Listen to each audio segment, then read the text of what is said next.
Another week in New York Mets baseball has wrapped up, which means it's time for another weekly analysis where I go over the good, the bad, and everything in between. Welcome to Mets Weekly, presented by Empire Sports Media. On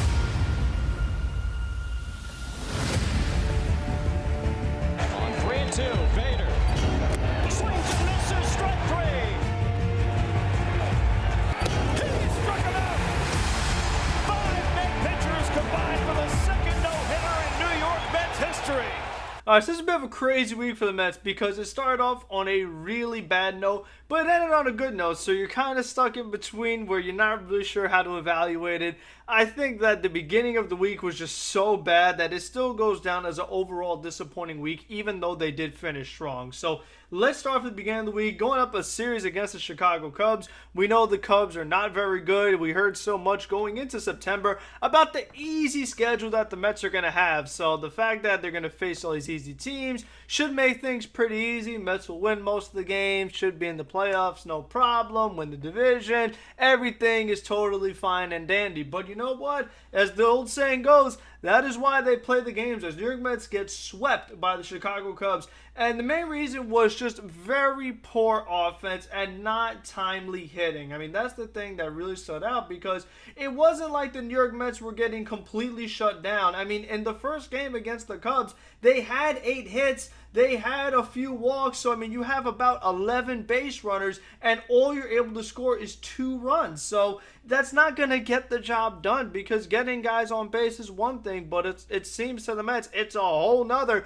to bring them around. And it's something that we even saw in the Pirates series, where even though the Mets swept that series, they could have scored a whole lot more runs. They left a ton of guys on base game after game, and it's for a multitude of reasons. I think the thing that frustrates me the most is the amount of double plays that we've seen. And whether it's Lindor or Alonso or McNeil, Guillorme, everybody's hitting into double plays. And one of the ways you can counteract that, one of the ways you could avoid double plays, is to send your runners. Try to steal some bases, try more hit and runs, because this is a team that for the most part is a contact hitting team. They don't strike out too much unless you're Tyler Naquin.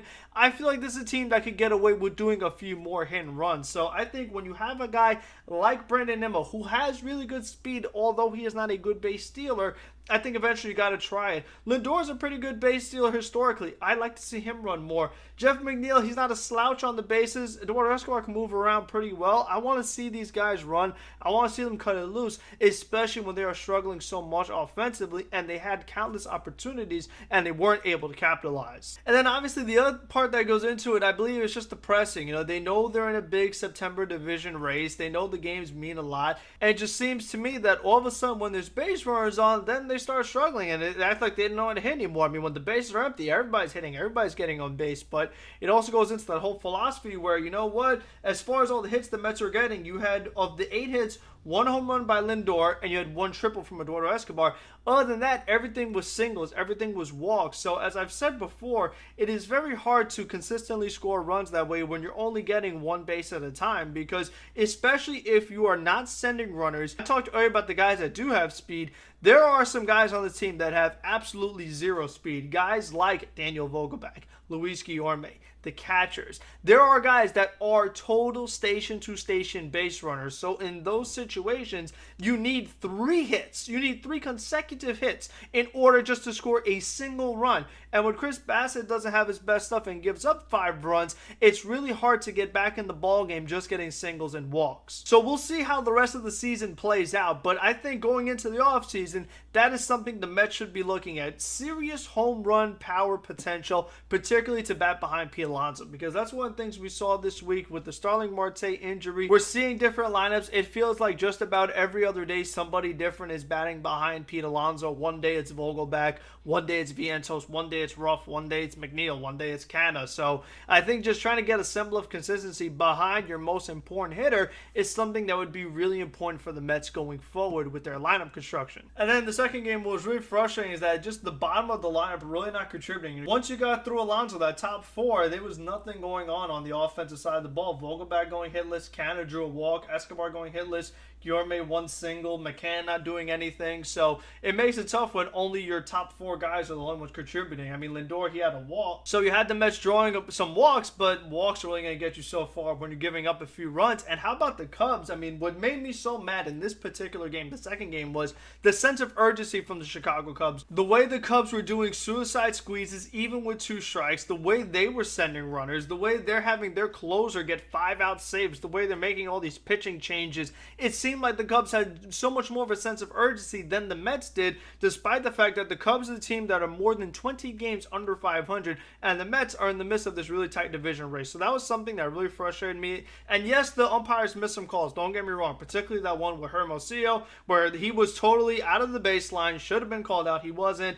That's just baseball nowadays because umpires are so bad. We have replay, we review all these things, but the actual plays that are so obvious, that can be fixed, that are the difference between runs being scored and not scored, those things can't be reviewed. So the whole system is just completely flawed. And that just left a really sour taste in your mouth because this was yet another game where Jacob deGrom pitches pretty well for the most part, other than all the bunts and all the crap that went on.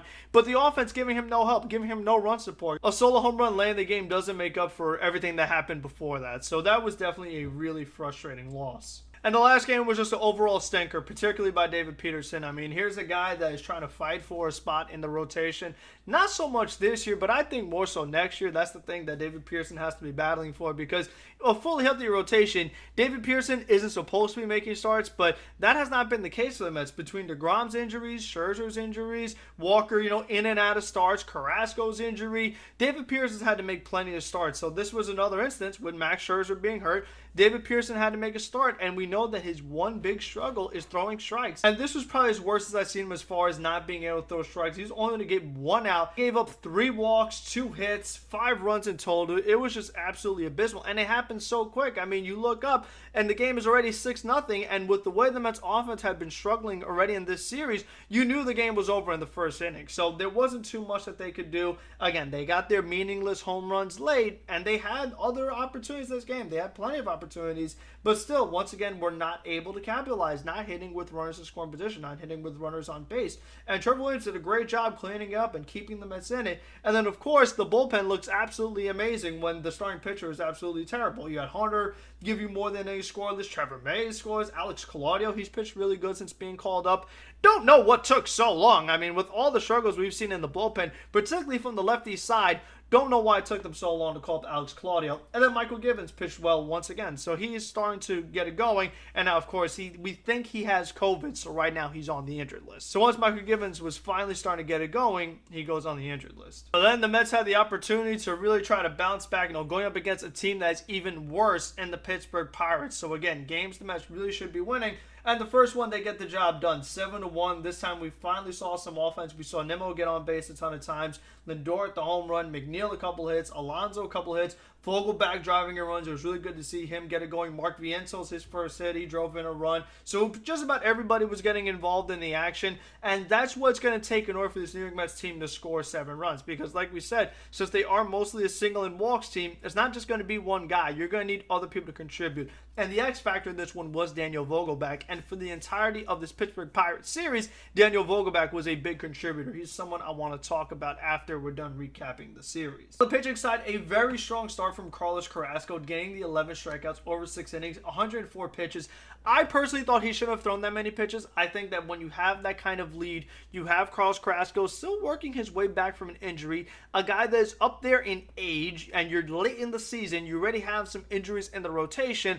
I would not be pushing Carlos Carrasco all that much. I think that there were some other guys that the Mets could have gone to a little earlier just to try to prevent any potential injury or just Carrasco being overworked for his next start potentially. You had Seth Lugo come in right after him, strike out the side, and Joey Rodriguez, 2 perfect innings. Not something you often say, but he's not often facing such a poor team. And a team that has a lot of lefties, and the guys that are switch hitters on the Pirates, they're kind of even either way, so they don't absolutely crush lefties. Next game, this is a bit of a crazy one. Daniel Vogelback was a big contributor contributor again, hitting a big-time home run. You had Pete Alonso driving a run, and Tomas Nido getting involved in the action too. And the big storyline in this game was Taijuan Walker had a really good start for the most part. He had, one earned run, but then he's pitching in the 8th inning, and once again, Taijuan Walker, he's another guy who has such an injury history. He almost gave up a home run to O'Neal Cruz in his previous at-bat. Jeff McNeil made one of the catches of the year, and yet he's facing O'Neal Cruz again when he really shouldn't have. I did not think it was a smart idea to have Taijuan Walker pitch the 8th inning in only a 3-run game. If you're up 7, up 8,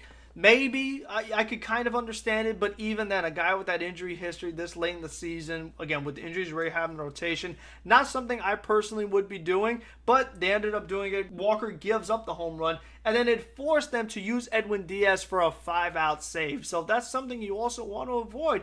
When you have Ottavino fully rested and you have Diaz fully rested, you could have just gone Ottavino in the 8th inning with a 3-run lead. He gets out of it. Edwin Diaz comes in the 9th inning, and Edwin Diaz doesn't have to be overworked. But Diaz has just been so good this season, he was able to get out of it. There were some long fly balls, but this has just been the year of Edwin Diaz. It seems like all the unluckiness that he got earlier in his Mets career is over for the most part. In the third game, Mets continue their winning ways. A really good start from Chris Bassett, able to bounce back from the last start. David Pearson, he was also able to bounce back, as now he is going to be in the bullpen following that poor start against the Chicago Cubs. And he pitched pretty good. 2 1/3 innings. He did give up a home run in his last inning of work. So Ottavino ended up finishing off that 9th inning. So it's good to see somebody else step up in this bullpen, with the very few off days the Mets have had. Like we talked about, Tommy Hunter worked more than an inning. Joey Rodriguez worked a couple innings. Obviously, Edwin Diaz just did 5 outs the night before. So you needed somebody else to step up. It was good to see David Peterson do that. Eduardo Escobar, he had a big 3-run homer, and then you had Brandon Nimmo driving a run, you had Pete Alonso driving a run late, so it definitely was good to see the Mets get a nice, comfortable win. And then the last game of the series, this one was really, really crazy because the Mets were up 3-0. Jacob deGrom was on the mound. deGrom was dominating, striking out everybody, and you really felt comfortable. But then all of a sudden, a bloop, and a blast from O'Neal Cruz, and you have a 3-3 ball game. So now you have to rely on the bullpen because Jacob deGrom was only able to go that 5 innings. And you were going to need guys like Joely Rodriguez to step up. And once again, Rodriguez did 2 more scoreless innings, this time with 5 strikeouts. And most importantly, not walking anybody. So again, something you cannot say often from Joely Rodriguez. Seth Lugo, perfect inning, by the way, as well. Trevor May, scoreless 9th inning, gave up a hit, but that's just a typical Trevor May inning. And this game, even though the Mets scored 7 runs, it was 3-3 going into the 8th inning. And this was a game where the Mets had an insane amount of opportunities. You had Brandon Nimmo have 3 hits. Lindor had a couple of hits. McNeil got on base 5 times. Vogelback a couple of hits. Canna a hit. Guillorme a walk. And all they had was 7 runs because they had the bases loaded at least 4 different innings maybe, and they were not able to capitalize. As of right now, the Mets have been in this bases loaded funk where they have not been able to get hits with the bases loaded. I mean, they'll have bases loaded, nobody out, and not score. I mean, that's the point that it's been at right now. They have got to get that figured out because bases loaded, nobody out, 1 out. I mean, you should be salivating at that. That should be guaranteed runs. But listen, with baseball, with the Mets, nothing is guaranteed. Like I said earlier in the video, it's why you play the games. But the Mets were really able to get going later on. Daniel Vogelback, he got some big insurance runs. Brandon Nimmo getting a hit, Francisco Lindor getting a hit. Yeah, Tomas Nido start off the 8th inning with a base hit. Terrence Gore came in, ran for him. He stole second, was able to advance to third. So it's nice to see that having Terrence Gore on this roster finally paid off with something productive. And I think just seeing the Mets run in general, Pete Alonso was able to steal a base, Mark Hanna stole a base. They did a little bit of hit and running in this series. There were some other guys getting stolen bases. Brandon Nimmo stole a base finally. So it was good to see the Mets being more aggressive because, like I said earlier in that Cubs series, they weren't sending anybody. They weren't being aggressive. And a team like the Pirates that aren't very good, you feel like you should be able to swipe a couple bags on them, and they were able to do that. And I think that if the offense continues to be what it is, where again it's singles and walks, you got to get some guys moving up a little bit. Whether it's hit and run, whether it's stealing bases, to avoid double plays and just be a base closer for those singles that you're able to score those runs. This way, instead of needing 3 singles, you're able to score with only 2. All right, so some of the main takeaways overall from the week. In the Cubs series, the Mets had the bases loaded late in the game. They're down by 4, lefty on the mound, and they go to Darren Ruff over Mark Vientos. I was very frustrated by that because Darren Ruff, he's been struggling big time as a New York Met, especially recently. He's a guy that's not hit a single home run, and in that situation, you need a home run, and that's something that Vientos has done all year long. Albeit in the minor leagues, hit a bunch of home runs, but he does have power, so I really wanted to see him showcase that get opportunity, but he couldn't handle the pressure, and it's clear that Buck Showalter values the veterans over the young players, so that's something that I'm curious to see how that's going to shake out. If the Mets do give Vientos more opportunities late in games, if there are a bunch of runners on and you're facing a lefty, will he go with Ruff again? That's something to monitor going forward. One of the other weird things that happened was Daniel Vogelbach getting intentionally walked in the Pirates series to face Mark Canha and won the at-bats. That's something we haven't seen at all. Vogelbach had a good series. Canha did not. He was still getting on base, drawing his walks, getting hit by a million pitches because Mark Canha, that's his specialty. But the fact that the Pirates feared Vogelbach and did not fear Canha at all, I thought that was pretty interesting considering how good Canha's been, particularly in the second half. He hasn't been quite as good this past week, but definitely something to keep an eye on if teams are more willing to face Mark Canha in these next coming weeks. I talked about Vogelbach earlier. He had a lot of big hits. He drove in a lot of runs. He was drawing walks. He looked a lot more like the Daniel Vogelbach that the Mets got when they first acquired him. He was playing really well, and he was batting behind Pete Alonso, being a productive player, and he was going up against his former team that traded him away in the Pittsburgh Pirates. So I hope that this was Daniel Vogelbach breaking out of the slump that he had been in these past few weeks and not just him getting revenge on his former team. So obviously Vogelbach is not going to hit as good as he did in the series, but he has to be better than what he was the past few weeks and just kind of be somewhere in the middle. Just be a productive player. Don't be an automatic out. Don't be hitting a bunch of ground balls that turn to instant double plays because Vogelbach can't run. Number one, he's a little too heavy. Number two, his hamstring is messed up. So I just want to see more of the vintage Vogelbach that we saw earlier in his Mets tenure. And the other thing that I want to close with is the injury. Starling Marte, he's still dealing with a fractured finger that he suffered against the Pirates when they were in Pittsburgh. And he's trying to rehab a little bit. He tried throwing, he tried hitting, but he's still feeling pain, so he shut it down. He hopes to come back by the end of the season, but that definitely has me really worried because the language on it is so obscure. I'm still just concerned because we're not getting an exact estimation on when he's going to be, no exact timetable. It's like, oh, I hope he'll be back, but he still has pain. So I'm really curious to see how that goes because he is a very, very important part of this team. Somebody that is not talked about enough by Mets fans because he just does do so much for this team, whether it's hitting, on the bases, in the field. He just does so many things to help this team win ball games. They need a fully healthy Marte if they really want to make some noise come postseason time. As far as the pitching, it looks like Tyler McGill should be activated before this Brewers series begins. It looks like Drew Smith will be activated sometime during this Brewers series. And Joey Lucchesi is not too far behind. So that is 3 arms that the Mets are going to add to their bullpen. So we'll see who gets sent down and whose role changes. But it's just good to have more arms. And the 2 guys I'm really focused on is McGill and Lucchesi because we saw Drew Smith in the bullpen earlier this year. We've seen all the fly balls and home runs he gives up. But McGill, first time as a reliever as a Met, I want to see that. And Lucchesi, we have not seen him in a Mets uniform in over a year. So I want to see how he is in that bullpen role and just kind of see how do the Mets go about how many lefties they're carrying. Would they carry 3? Does somebody get sent down? So I'm curious to see how they go about that and what their roles are going to be. Is Lucchesi a lefty specialist? Is he a guy that goes multiple innings because he was a starting pitcher earlier in his career? A lot of questions that the Mets have to answer in a very short amount of time before the postseason starts. And you got to make those last decisions on, okay, well, when we do make the playoffs, who is going to be on that playoff roster? And then with Michael Givens, if it is a COVID situation, you don't know the exact day he'll be back, but it won't be all that long. So I hope that when he does come back, he continues to pitch well because that's something the Mets really need because they didn't do much at the deadline for that bullpen. He was the one acquisition that they got, so they need him to contribute and not be awful like he was when he first got here. So the Mets are going to be headed to Milwaukee to face the Brew Crew Monday, Tuesday, Wednesday.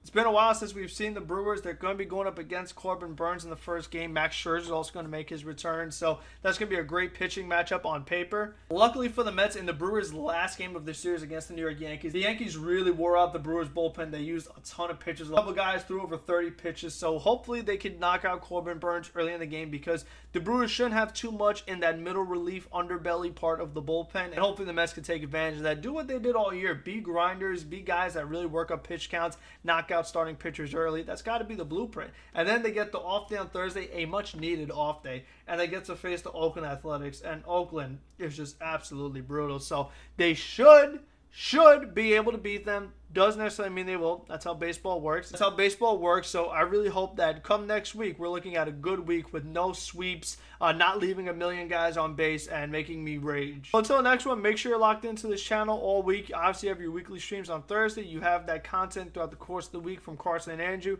I actually was on one of those videos last week. We talked about the whole Darren Ruff and Mark Vientel situation. We did a lot of ranting, particularly me, about Darren Ruff and how much we dislike him and how much he stinks. So if you're in the mood for a laugh, that definitely is a good video to check out. But I'll be back next week. Make sure you're subscribed to all of us, following all of us on Twitter. You're going to Empire Sports Media for all your New York sports needs, not just New York Mets. And until the next one, let's go Mets. Don't piss me off.